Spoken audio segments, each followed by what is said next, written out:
So this is a tried and true tradition here on a numbers game. Everybody does college basketball formulas now. Have you noticed this, Kelly? Yes, I have. Have you noticed that we were the first to do it? I think you noticed that as well. I'm going to say this. This, for those who are listening for the first time on Sirius XM 158, because I want to always go back to sort of, if you're listening for the first time, we've been doing this throughout the course of a numbers game.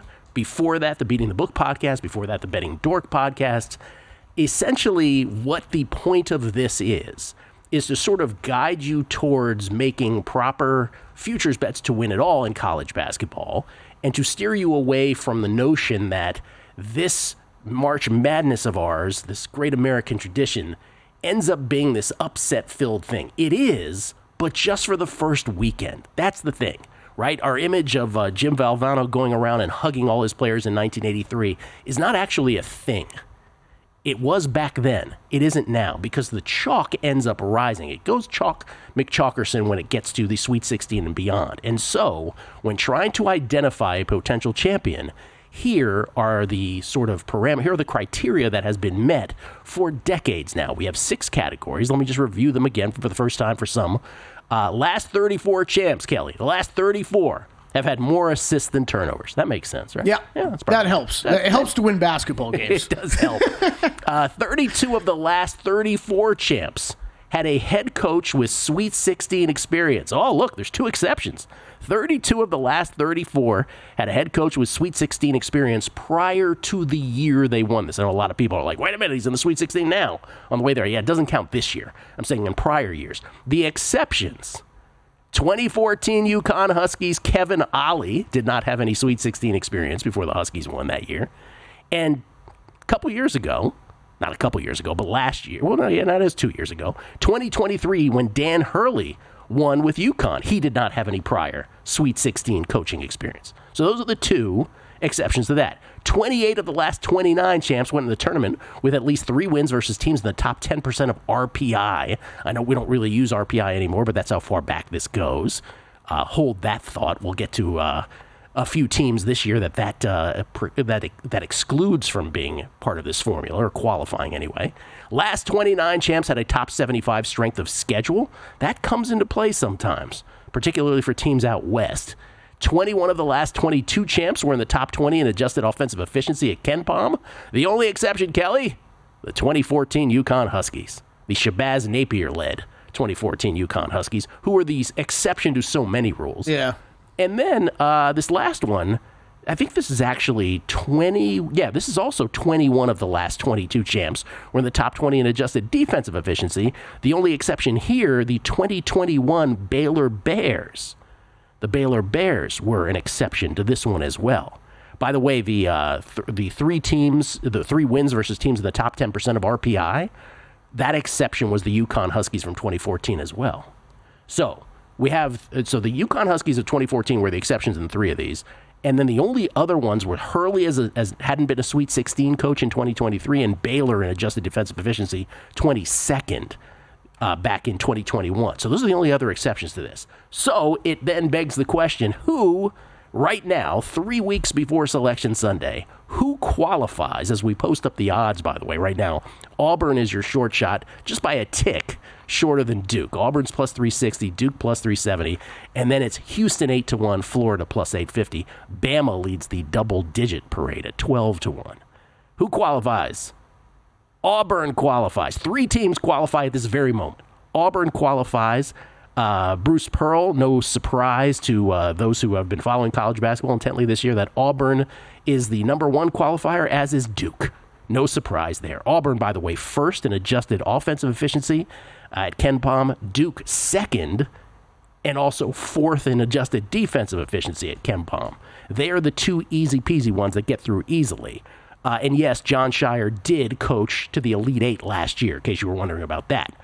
Bruce Pearl, by the way, Sweet 16 at Milwaukee, Sweet 16 twice, and an Elite 8 at Tennessee, a Final Four at Auburn. Remember that team that somehow lost to Virginia? I think that was the Kyle Guy game, where Kyle Guy got fouled to beat Auburn and hit 3 free throws. And the only other team that qualifies beyond Auburn and Duke right now at this moment, and this is subject to change, is Houston. The Houston Cougars right now, 7th in adjusted offensive efficiency, 3rd in adjusted defensive efficiency. Kelvin Sampson, of course, has been to just a myriad of Sweet 16s, Elite 8s, Final Four along the way as well, both at Oklahoma and at Houston. Houston's bugaboo up until this weekend was that they had not beaten 3 teams, or had 3 wins, I should say more accurately, in the top 10% of RPI, but they beat Iowa State, who was without 2 of their top 2 scorers. So Houston now qualifies for the top of this as well. So it's Auburn, Duke, and Houston. Now you ask yourself, okay, that's it? Those are the only 3 teams that can win this tournament according to this formula? Well, at the very moment, yes. But as I said, subject to change for some teams. Iowa State barely misses. Iowa State right now 21st in adjusted offensive efficiency at KenPom, 9th adjusted D.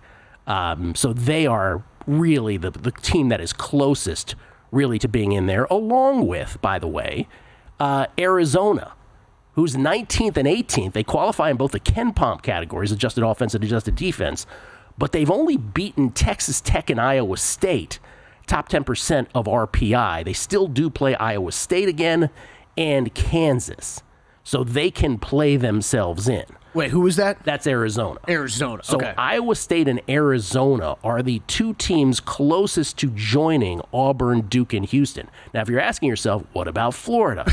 I'm sitting over here looking through the other teams. Yeah. Florida, the issue with Florida, and they can't get over, like unlike Iowa State and Arizona, which can actually play themselves into this, Todd Golden has never coached in the Sweet 16 before. So if you believe in that, and again, there's been 2 exceptions, right? Kevin Ollie in 2014, Danny Hurley in 2023. Todd Golden has never coached in the Sweet 16 before. So that's why Florida doesn't qualify. They're 4th and 7th, adjusted offense, adjusted defense. Maryland, 17th and 20th at KenPom, offense, defense, respectively. Kevin Willard has never coached in the Sweet 16. So that's why they don't qualify and can't. And there's a host of other teams, Texas Tech, Grant McCasland has never coached in the Sweet 16. Michigan State is very close, by the way. And Michigan State, of course, with Tom Izzo. Has he been there? A couple times. Izzo, by the way, a champ, a runner-up, 6 Final Fours, 2 Elite Eights, 5 Sweet 16s. Yeah, not bad. Yeah. So you got Bama. I'm just over on KenPom. So Bama outside because of the defensive rating, well, right? Let me go through these systematically. Oh, okay. So Michigan State 23rd and 12th. So if Iowa State and Arizona are the closest to joining Auburn, Duke, and Houston, Michigan State's right behind them as well, right? 23rd and 12th.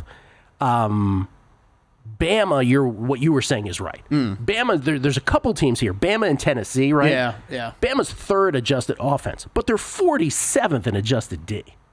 So you can't even get to Nate Oates and crew to get qualified for this. Same with Tennessee at this point, because Tennessee's 29th. That's tight, though. It's closer. 29th in offense, 1st in defense. 1st in D. Yeah. But the problem is, if you can't put the ball in the basket, it's trouble. You can't win 6 games in a row in a tournament. Louisville, Pat Kelsey has never coached in a Sweet 16. Clemson is 16th and 26th. Michigan is 26th and 23rd with Dusty May, who, of course, famously got to the Final Four at FAU. Yeah. Great call by Will Hill. So it's Auburn, Duke, Houston, with Iowa State, Arizona, and Michigan State the closest on the outside looking in. Thanks for watching, but don't let the betting insights end here. If you want an extra edge this football season, you can get a month of VSiN Pro right now absolutely free. That means access to our betting insights, analysis, and tools like our betting splits at 0 cost to you. Click the link in the description to sign up.